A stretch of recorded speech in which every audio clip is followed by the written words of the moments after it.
Bom dia, meus queridos irmãos, quero saudá-los na graça, na paz do nosso Senhor e Salvador Jesus Cristo. Meus queridos irmãos, nós temos enviado algumas gravações dos cultos à noite para os irmãos e confesso que estou com saudade de poder gravar esta mensagem para a nossa escola bíblica dominical, hoje, domingo. E também estamos com saudades dos irmãos. Tivemos um janeiro um pouquinho atribulado, como é conhecimento dos irmãos, nós saímos para ficar uns dias de férias e aconteceu vários fatores que atrapalharam nossas férias, inclusive com o acidente com o carro, mas Deus nos guardou, nos protegeu e tudo correu conforme a vontade perfeita de Deus. Meus queridos irmãos, vamos continuar também orando em relação a essa pandemia e há uma luz no final do túnel com a vacinação e cremos e vamos estar orando para que essa vacina realmente tenha o efeito desejado.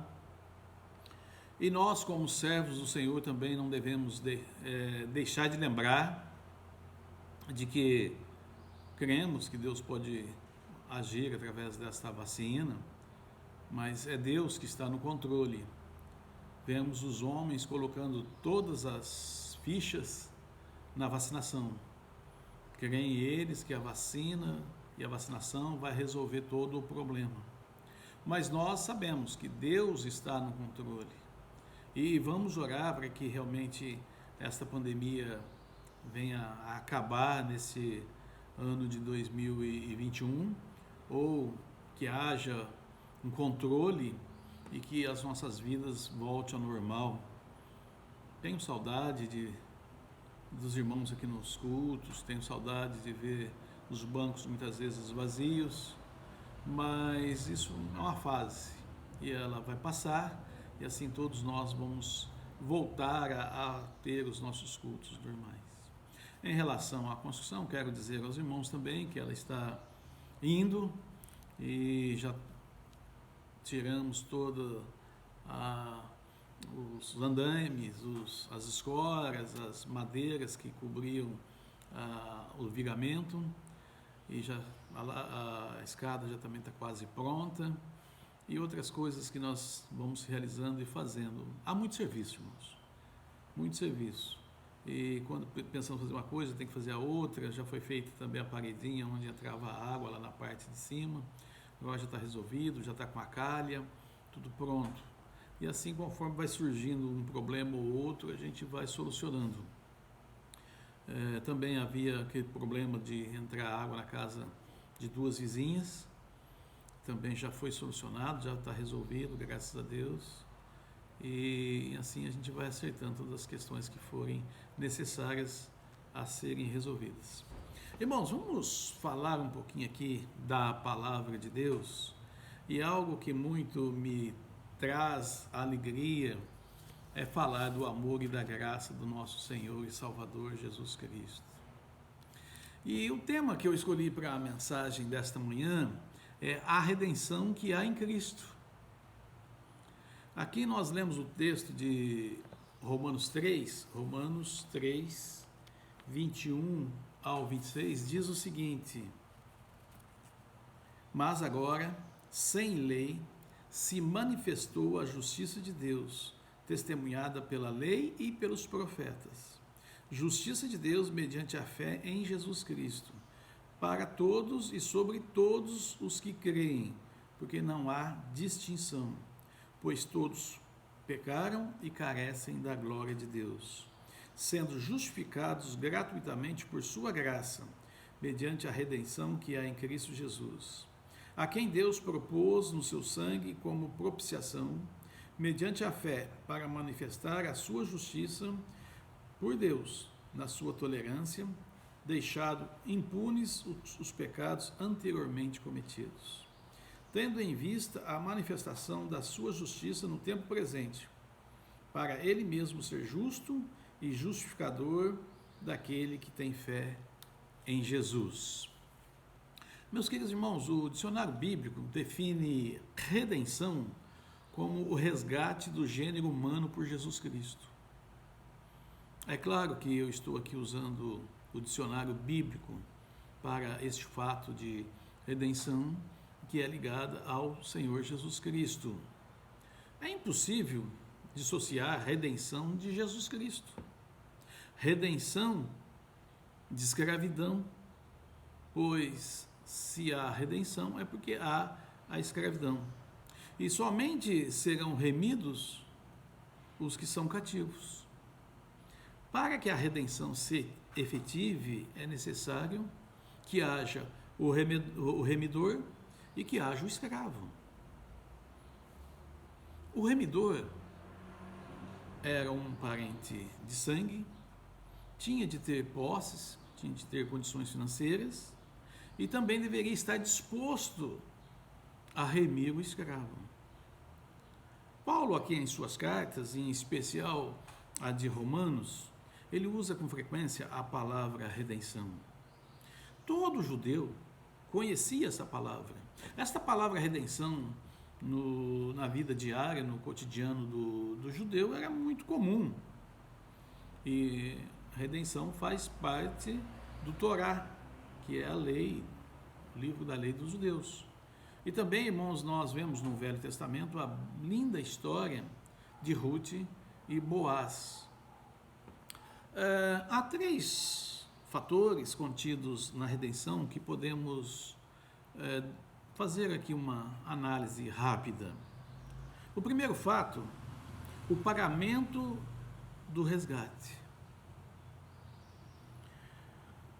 Quando olhamos 1 Coríntios 6,20,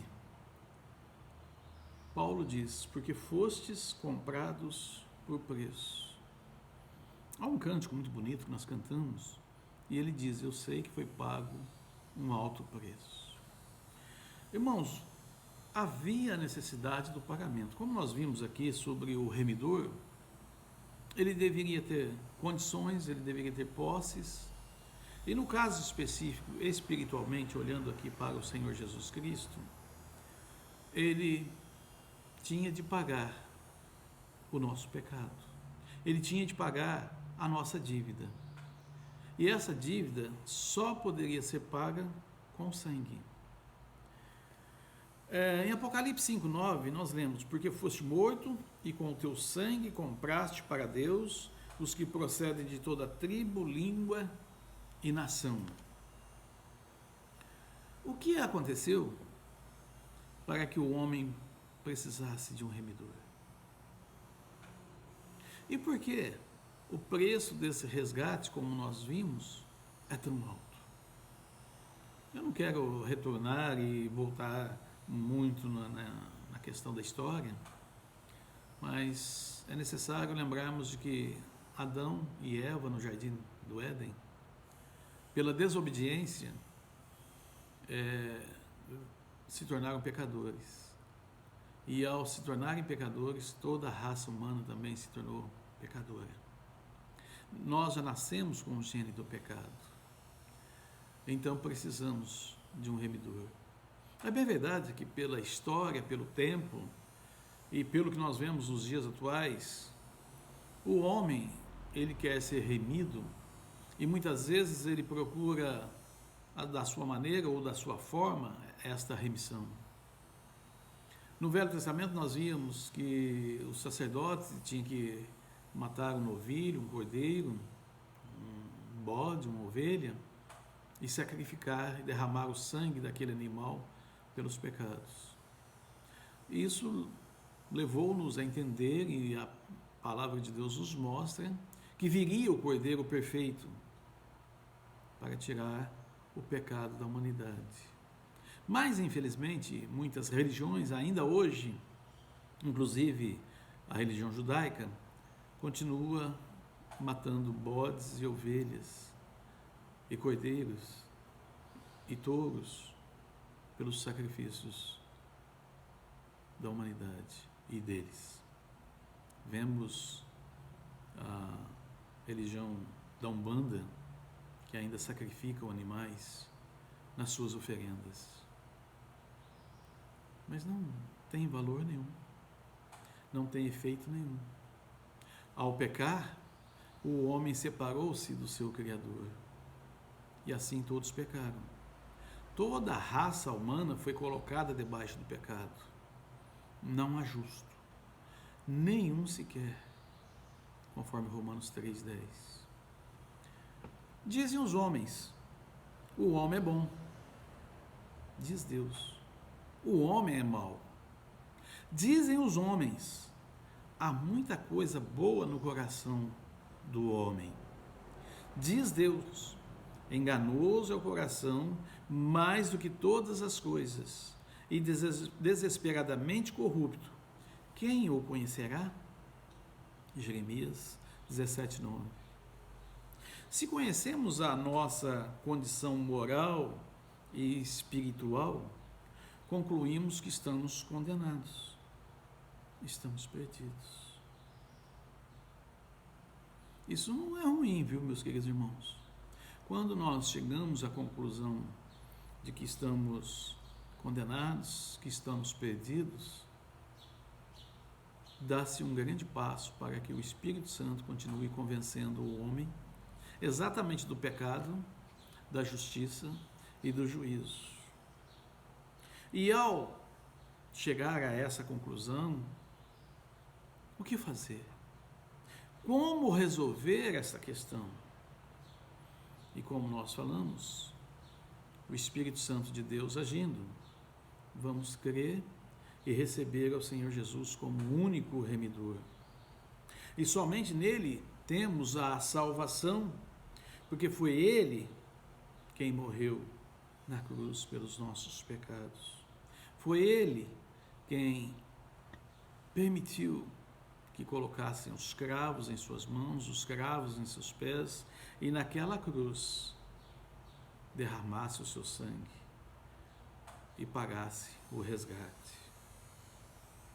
Pela sua morte, nós somos sarados. O segundo fato que nós olhamos aqui nessa questão de remissão, ou remidor, é a remoção da maldição da lei. Vejamos o que diz aqui em Hebreus 2, 10 ao 15. Hebreus 2, 10 ao 15. Porque convinha que aquele por cuja causa e por quem todas as coisas existem, conduzindo muitos filhos à glória, aperfeiçoasse por meio de sofrimentos o autor da salvação deles.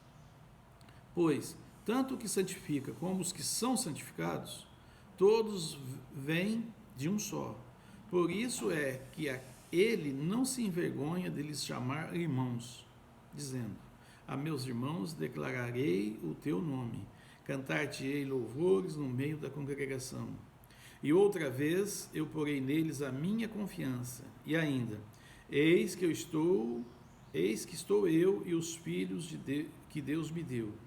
Visto, pois, que os filhos têm participação comum na carne e sangue, destes também ele igualmente participou, para que, por sua morte, destruísse aquele que tem o poder da morte, a saber, o diabo, e livrasse todos que, pelo pavor da morte, estavam sujeitos à escravidão por toda a vida.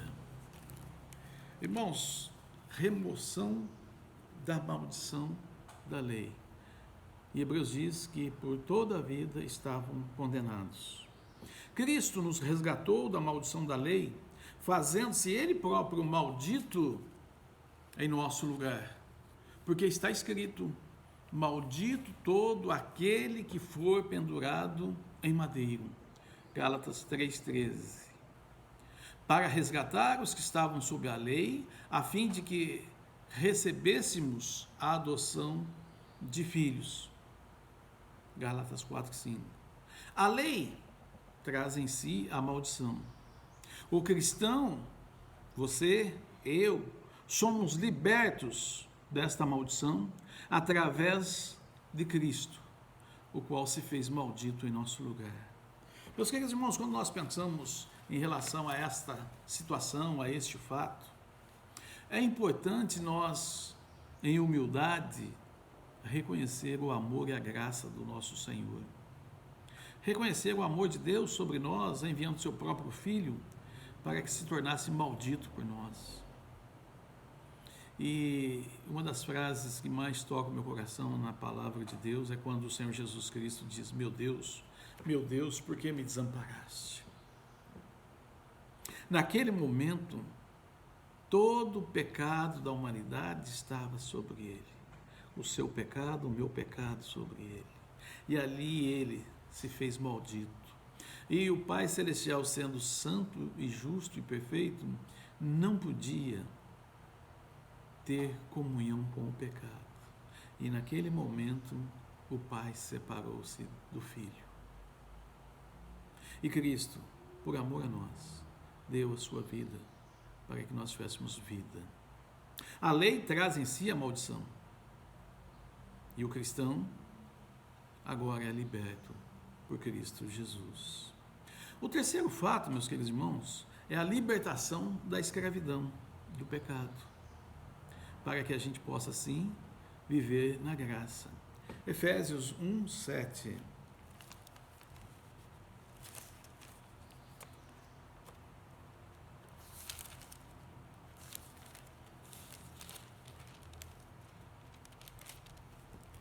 No qual temos a redenção pelo seu sangue, a remissão dos pecados, segundo a riqueza da sua graça. Sabendo que não foi mediante coisas corruptíveis, como prata ou ouro, que fostes resgatados do vosso fútil procedimento, mas com precioso sangue, como do cordeiro sem defeito e sem mácula, o sangue de Cristo. 1 Pedro 1:18 e 19. A redenção, meus queridos irmãos, liberta o pecador da escravidão através do pagamento desta dívida. A lei, ela mostra que nós somos pecadores. A lei mostra que estamos condenados. Mas a lei não tem poder para solucionar este problema. E quando nós olhamos aqui em 1 Pedro, em outros textos, como Efésios, nós podemos ver que Cristo é a nossa redenção. É interessante olharmos e vermos que Ele está de braços abertos. Nós não somos idólatras, e nem temos o Cristo Redentor, lá do Rio de Janeiro, com os braços abertos,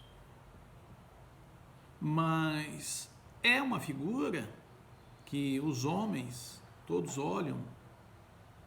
E interessante que eles olham aquele Cristo com os braços abertos e eles lembram que o Cristo está os abençoando. Primeiramente, nós entendemos que aquele Cristo não é o Cristo que nós servimos e adoramos.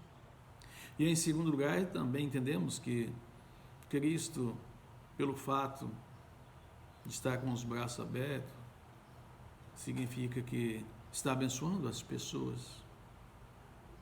É bem verdade que nós conhecemos as Escrituras, é bem verdade que nós sabemos o que a Bíblia diz, é bem verdade que nós sabemos que Deus envia o sol para os bons e para os ruins, é bem verdade que a chuva vem para os justos e para os injustos. É bem verdade que Deus cuida de todo o ser humano, de toda a raça humana. Mas isto não quer dizer que o homem, a mulher, o jovem, o velho, a criança, tenha Jesus Cristo como Senhor e Salvador. Pois esta é a maior e maravilhosa graça de Deus. É bem verdade que quando as pessoas lembram do Cristo crucificado e sabem, todos sabem que Cristo morreu pelos pecadores, inclusive eles. Mas o que eu não consigo entender é por que eles têm profunda dificuldade de reconhecer que são pecadores e que precisam da graça do Senhor Jesus Cristo. A redenção liberta o pecador da escravidão através do pagamento efetuado, que é a morte e a ressurreição do Senhor Jesus Cristo. Neste caso, o valor infinito do sangue do nosso Senhor, vertido pelo pecador, e esse sangue é eficaz para remir os nossos pecados. Concluindo, meus irmãos, que valor nós temos diante do Pai Celestial? Pois Ele não mediu esforços para nos remir. Há uma corrente doutrinária que diz que nós não temos valor nenhum. Se não tivéssemos valor, não era necessário, ou não seria necessário Cristo ter vindo e morrido na cruz pelo pecador perdido. Todo o sofrimento que Cristo fez. Quando essa corrente assim diz que o homem não tem valor, ele está minimizando o preço pago pelos nossos pecados. Há uma outra corrente que se julgam todos merecedores das mansões celestiais, que o homem é a fina flor, que ele é o bambambam e que Deus precisa dele. Então nós ficamos pensando e olhando as correntes tanto para um lado como para outro. Eu tive um professor e ele, com a sua sabedoria, dizia: olha, nós temos que correr e fugir de todo radicalismo. Nós estamos vendo na política, radicalismo de esquerda, radicalismo de direita, tudo é perigoso. E nós devemos ser centrados, nem 8, nem 80. Mas buscar a sabedoria e vermos aonde é e aonde nos encaixamos.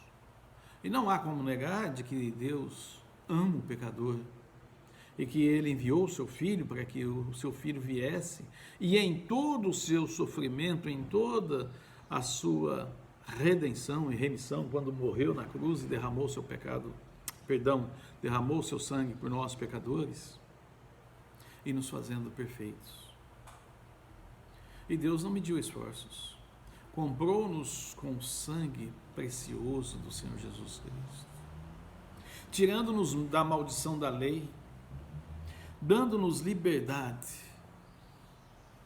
E agora, com gratidão, vamos, queridos irmãos, dar o devido louvor ao autor e consumador de nossa fé, Jesus Cristo. Eu olho para a minha vida e vejo que estou muito aquém de realmente agir de uma maneira a entregar a minha vida, meu pensamento, meus sentimentos, tudo, minha família, tudo nas mãos do Senhor Jesus Cristo. Confiar plenamente no Senhor. Tenho caminhado e tenho buscado isto. E que nós, queridos irmãos, olhando com gratidão para o Remidor, para Jesus Cristo, autor e consumador de nossa fé, sejamos gratos e sejamos servos fiéis. Que Deus abençoe os amados e tenham um bom final de domingo e uma boa semana pela frente. Deus os abençoe. Vamos orar. Querido Deus, ó Pai de amor, obrigado por todas as bênçãos. Obrigado, ó Pai, porque nós somos gratos a Ti por tudo aquilo que o Senhor tem proposto em nossas vidas. Ó Pai, também quero orar nesse momento pelos irmãos enfermos, pela vida da irmã Regina, pela vida da irmã Andréia, pela vida da irmã Eva, da irmã Hébia, pela vida da irmã Dirce e todos os demais irmãos, ó Deus, que estão passando por lutas, tribulações, pela vida da irmã Zoé e todos os pedidos que os irmãos têm feito, ó Deus, nós não lembramos, mas o Senhor sabe, e o Senhor olha os nossos corações e atende às nossas petições. Obrigado, Pai de amor, porque nós podemos render graças a Ti, louvar e principalmente, ó Deus, nesse tempo de pandemia, lembrarmos que somos salvos e mesmo que o inimigo nos atinja com o mal, com a peste, ou mesmo que a nossa vida seja ceifada deste mundo, nós vamos encontrar com o Senhor Jesus Cristo nas mansões celestiais. Esta é a nossa alegria, o nosso desejo. É bem verdade que queremos ver o arrebatamento e participar desse arrebatamento quando Cristo nas nuvens vier e levar a sua igreja. Enquanto isso não ocorrer, nós vamos continuar testemunhando, falando do amor e da graça de Jesus. Obrigado, Pai de amor, nós agradecemos e oramos no Teu santo nome. Amém.